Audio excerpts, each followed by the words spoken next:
ہو جاتے تھے، فرشتے آ کر آپ کو لے جاتے تھے۔ تو اسی طرح ایک مرتبہ حضرت عبد المطلب جو کہ آپ کے دادا حضرت ہیں، خود آپ بیان فرماتے ہیں، تفسیر ضیاء القرآن میں یہ روایت موجود ہے، آپ بیان فرماتے ہیں کہ اچانک بچپن میں حضرت پاک علیہ الصلوۃ والسلام کو میں گمشدہ پایا، یعنی میرے آنکھوں سے وہ اوجھل ہو گئے تھے۔ مجھے فکر ہوئی کہ میرا بچہ کافی دیر سے میرے آنکھوں سے گم ہو گیا، تو مجھے فکر ہوئی کافی دیر لگنے کی وجہ سے میں فوری کعبۃ اللہ پہنچا، کعبۃ اللہ کا غلاف پکڑ کر رو کر رب کے دربار میں گڑ گڑا کر دعا کیا کہ اے پروردگار میرے بچے کو مجھے عطا فرما۔ جیسے ہی میری دعا رب کے دربار میں حاضر ہوئی، رب نے مجھ پر کرم فرمایا کہ کیا دیکھتا ہوں کہ ابو جہل اپنی اونٹنی پر میرے لاڈلے محمد کو لے کر آ رہا ہے۔ واقعہ در اصل ایسا ہوا کہ حضرت پاک صلی اللہ علیہ وسلم جب ان سے دور کہیں چلے گئے تھے جنگلوں میں، تو ایک مقام پر اللہ کے حبیب صلی اللہ علیہ وسلم وہاں بیٹھے ہوئے تھے۔ اچانک وہاں سے ابو جہل کا گزر ہوا، جو اپنی اونٹنی پر اپنے بکروں کے ریوڑ کو ہانکتا ہوا گزر رہا تھا۔ اچانک اس کی نظر پیارے آقا صلی اللہ علیہ وسلم پر پڑی، جو کہ آپ کے بھتیجے تھے، حضرت پاک صلی اللہ علیہ وسلم بھتیجے تھے ابو جہل کے۔ تو اس نے اپنے بھتیجے کو دیکھا تو فوری وہ نیچے اترا، پیارے آقا کو لے کر اونٹنی پر بٹھایا اور وہ آگے بیٹھا، پیارے نبی صلی اللہ علیہ وسلم کو پیچھے بٹھایا۔ اب اونٹنی کو اٹھا رہا ہے، اونٹنی اٹھنے کو تیار نہیں، کتنی کوشش کیا لیکن اونٹنی اٹھنے کو تیار نہیں۔ آخرکار اللہ نے اونٹنی کو زبان دے دی، تو اونٹنی نے کہا یا احمق هو الامام، اے بیوقوف کیا تجھے نہیں معلوم کہ یہ امام ہے؟ اللہ نے ساری کائنات کا امام ان کو بنا کر بھیجا ہے۔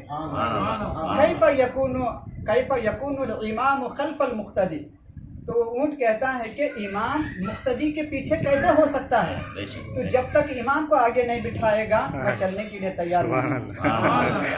اور یہ بات سننے کے بعد اس کے ہوش اڑ گئے کہ جانور بھی بات کرتا ہے، تو فوری وہ پیارے آقا کو آگے بٹھایا تو اونٹنی چلنا شروع کر دی۔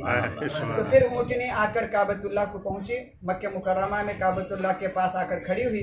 حضرت عبد المطلب پیارے آقا کو دیکھ کر اپنے سینے سے لگائے اور آنکھوں سے چومے، اپنے لبوں سے چومے اور اپنے ساتھ گھر تشریف لے گئے۔ اس واقعے سے دو باتیں ہمیں معلوم ہوتی ہیں۔ ایک بات یہ کہ جانور بھی اعلان نبوت سے پہلے حضرت پاک علیہ الصلوۃ والسلام کو اپنا نبی جانتے تھے اور مانتے تھے۔ جانور تھے لیکن نبی کو نبی جانتے تھے، لیکن ابو جہل انسان ہو کر عقل رکھ کر بھی نبی کو نبی نہیں جان سکا۔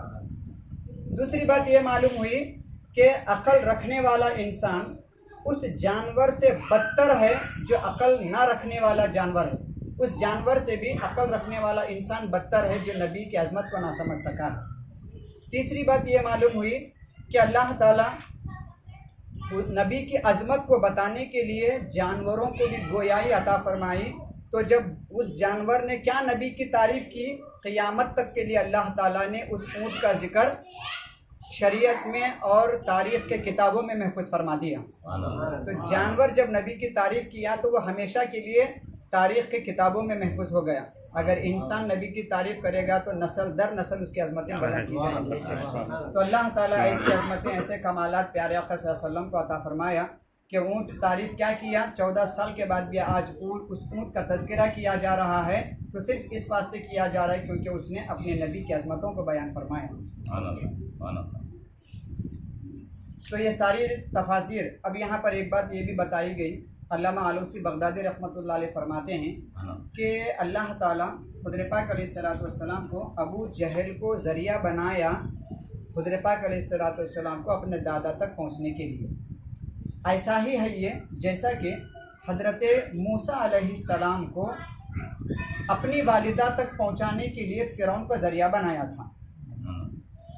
فرعون کے پاس موسیٰ علیہ السلام پرورش پائے تو فرعون نے موسیٰ علیہ السلام کو ان کی والدہ کو دیا کہ دودھ پلائیں، اسے نہیں معلوم تھا کہ یہ ان کے والدہ ہیں۔ تو اللہ تعالیٰ جس طریقے سے فرعون جو کہ موسیٰ علیہ السلام کا دشمن ہے، تو دشمن کے ذریعے سے ان کے والدہ تک موسیٰ علیہ السلام کو ہدایت عطا کیا، ایسے ہی اللہ تعالیٰ ابو جہل جو کہ نبی کا دشمن تھا تو بھی اس کے ذریعے سے ان کے دادا حضرت تک پیارے آقا کو پہنچایا۔ تو حقیقت میں یہ پہنچانا خدا کا فضل تھا، خدا کی قدرت تھی، لیکن اللہ تعالیٰ کبھی دشمن سے بھی یہ کام لیتا ہے تو کبھی چاہنے والوں سے بھی یہ کام لیتا ہے۔ تو یہ چند باتیں تھیں جو اس آیت کی تفاسیر میں مفسرین نے بیان فرمائی۔ اللہ تعالیٰ سے دعا ہے کہ مولا جو کچھ کہا گیا سنا گیا تیری پاک بارگاہ میں قبول فرما لے۔